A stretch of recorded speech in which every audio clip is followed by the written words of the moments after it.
The studio of The View pulsed with a kind of tense electricity that seasoned crew members recognized immediately. Something was coming. It wasn't visible in any single gesture or overheard word, but in the collective stiffness of the staff, the hurried glances exchanged between producers, the way one camera operator whispered to another, "Brace yourself. Today's going to be rough." Joy Behar sat at the center of the table, flipping through her stack of blue question cards. Her fingers moved fast, sharper than usual, tapping against the paper with a rhythm that was more anxious than impatient. Every so often she let out a quick exhale, not a sigh exactly, but something close. She adjusted her glasses, shoved them up the bridge of her nose, then leaned back in her chair as if rehearsing how she'd confront the guest already stirring controversy in her mind. A producer timidly approached her side. "Hey, Joy, just a quick note before Kevin comes out." Joy rolled her eyes without looking up. "What, you want me to play nice? He's made a career out of being abrasive. I'm not going to pretend he's a teddy bear." The producer laughed nervously. No, we just want to avoid escalation." Joy looked up at him now, expression flat. "If he doesn't escalate, I won't escalate. How's that?" The producer opened his mouth to reply but thought better of it and backed away. Joy returned to her cards, though it was clear she didn't need any notes to remember what she wanted to say. Backstage, Kevin O'Leary stood in front of a mirror adjusting his tie, exuding the kind of confidence that often came across as provocation. His reflection smirked back at him. He took pride in being the unfiltered voice of realism, the person who spoke truths others softened until they were meaningless. "Ready?" a stage manager asked, though her tone suggested she wished he'd say no. "Are they ready?" Kevin replied, smoothing his jacket and picking up his coffee. "I hear Joy's in one of her moods." The stage manager gave a tight smile.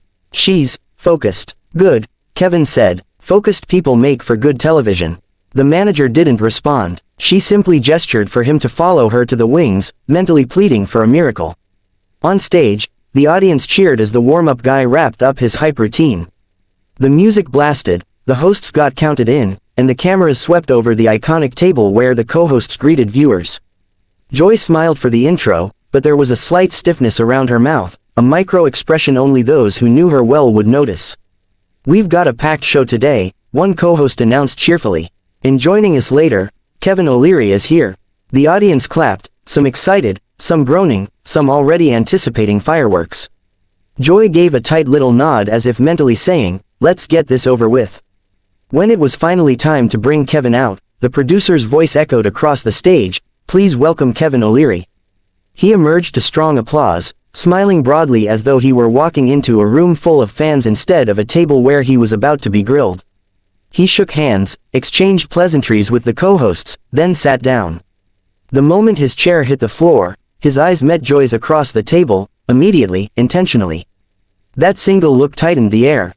After a couple of light-hearted questions about his recent public appearances and a humorous story about a flight delay, the conversation shifted toward the subject everyone knew would ignite the sparks. Joy leaned forward, adjusting her glasses slowly, deliberately. "So, Kevin," she began, her voice warm but edged like a razor dipped in honey, "you've been making headlines again." Kevin smiled. "When am I not?" Joy didn't smile back. "This time, it's about your comments on workers complaining about rising costs and stagnant wages. You told them to work harder instead of whining." Kevin nodded, unbothered. "Correct. And you stand by that?" "Absolutely." Joy gave a small, incredulous laugh, the kind that came out when she was irritated but holding herself back. "You don't think that's a bit out of touch?" Kevin leaned forward, elbows on the table. "Not at all. I'm telling people the truth. Hard work leads to success. Complaining doesn't." Joy blinked twice, slowly. "Kevin, are you aware of what people are actually facing right now? Families struggling to afford basic necessities. People working 2 or 3 jobs and still not making ends meet." Kevin dismissed this with a wave. "Then they need to reevaluate their choices." Joy stared at him, mouth slightly open, as if unable to decide whether to laugh, shout, or drop her cards and walk off. "That," she said slowly, "is the definition of out of touch." The audience murmured, some cheering Joy's point, others tensing in anticipation. Kevin shrugged. "It's the definition of reality." Joy shot back immediately, "It's the definition of privilege. Or perspective," Kevin countered. "Perspective," Joy echoed, eyebrows rising. "You talk about people like they're lazy. But most Americans are working harder than ever just to stay afloat." Kevin shook his head. You're looking at the wrong data. Joy leaned in closer. And you're looking down from a tower so high you can't see the ground anymore. The co-hosts exchanged nervous looks. One attempted to interject. Well, I think what Joy is saying is. Kevin cut her off. I know what Joy is saying. She's accusing me of being disconnected. Joy threw her hands up. If the shoe fits, you're mischaracterizing my point, Kevin insisted, maintaining a controlled tone but visibly irked. Joy didn't blink. Your point is flawed, Kevin smirked. Or maybe you just don't like hearing opinions that don't match your worldview. Oh please, Joy snapped. I've been doing this long enough to hear every opinion under the sun. Yours just happens to be the one that insults working people. The studio of the daytime talk show felt unusually tense after the earlier dust-up, as though the air itself was waiting for someone to exhale. Producers hovered by the cameras pretending to check monitors while actually monitoring the emotional fallout.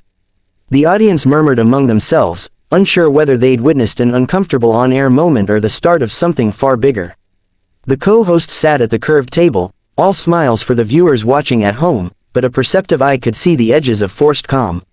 Joy returned from the short commercial break with a practiced smile, but something shimmered behind it, an intensity that hadn't been there earlier in the show. Even Kevin, who had built an entire television persona on confident confrontation, straightened in his chair as she sat down. He placed his note cards on the desk with deliberate care, as if preparing for a controlled conversation, but both of them already knew things weren't going to stay controlled. All right, Joy began, her voice steady but lacking the usual comedic lilt. Before we move on to the next topic, I think it's only fair we address what happened a few minutes ago. Her eyes remained locked on Kevin, not hostile, but undeniably grounded in conviction.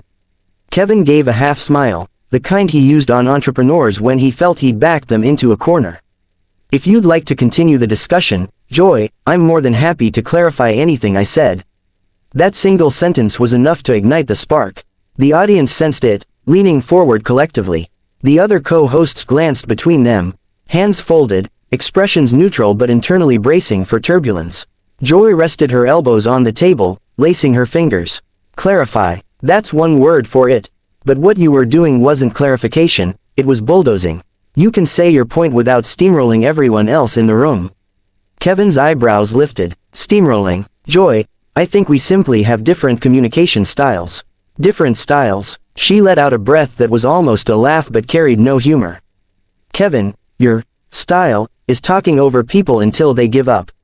You do it on your other show, and it might be entertainment there, but this platform operates differently. The live audience made a low sound, half gasp, half applause, thrilled by the confrontation even as the tension heightened. Cameras zoomed in just slightly, capturing every flicker of expression. Kevin leaned forward, matching her posture. Look, I respect what you do here. But if you invite someone with strong opinions, he tapped his chest lightly, you can't expect them to suddenly morph into someone else to fit your comfort level. Joy didn't blink. This isn't about comfort, it's about respect. We're supposed to be having conversations, not battles. And sometimes conversations get heated, he countered. That's part of honest debate. But honest debate doesn't require domination, she fired back, her voice rising, not in anger, exactly, but in unfiltered sincerity. And today, you came on this show acting like you're the only one at this table whose perspective matters. That's not debate, that's ego. A ripple of shocked reactions echoed through the room. One of the producers off camera quietly muttered into their headset, calling for everyone on standby in case things escalated beyond broadcast comfort. Kevin opened his mouth to reply, but Joy lifted a hand, not to silence him rudely, but to reclaim a sliver of space that she felt had been taken from her. And before you say I'm being overly dramatic, which, let's be honest, is something you're thinking, I'll stop you. I've done this show for years. I know the difference between a lively disagreement and someone trying to bulldoze their way to dominance. Today, you did the latter. Kevin paused, the room frozen around him. For the first time, uncertainty flickered across his expression. Not fear or embarrassment, just the realization that Joy's frustration wasn't an impulsive flare-up. It was cumulative, built over segments, comments, and interruptions. He straightened his tie. I didn't intend to disrespect you. And yet you did, she replied softly, the intensity lowering but not fading. I'm not upset because we disagreed. I'm upset because you treated the disagreement as if I wasn't worth listening to. That's the part one won't sit through, not today, not ever. Silence extended like a held breath. Off camera, a floor manager gave the hosts a subtle cue to shift toward wrapping up the moment, but Joy wasn't finished. She pressed her palms against the table, grounding herself.